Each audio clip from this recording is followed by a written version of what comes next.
September 20 சனிக்கிழமை. போதுமானது உண்டு. என் சகோதரனே, எனக்கு போதுமானது உண்டு, உன்னுடையது உனக்கு இருக்கட்டும். ஆதியாகமம் 33:9.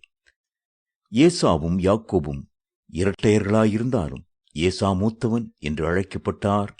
ஆனால் பிறக்கும் போது ஏசாவின் கால்களை பிடித்துக் கொண்டு போட்டியாக வெளிப்பட்ட யாக்கோபு ஏசாவின் சிரேஷ்ட புத்திரபாகத்தை தந்திரமாய் பறித்து கொண்டார். தகப்பனுடைய ஆசீர்வாதத்தை வஞ்சகமாய் தட்டி சென்றார். ஆரம்ப காலங்களில் 2 பேருக்குள்ளும் போட்டி மனப்பான்மையும் பகையும் எழுந்தன. ஏசா தன்னுடைய உள்ளத்தை கசப்பினாலும் வைராக்கியத்தினாலும் பழி வாங்குதலின் எண்ணங்களினாலும் நிரப்பியிருந்தார். ஆனால் காலச்சக்கரம் சுழன்று ஏசாவின் உள்ளத்தை அமைதிப்படுத்திற்று.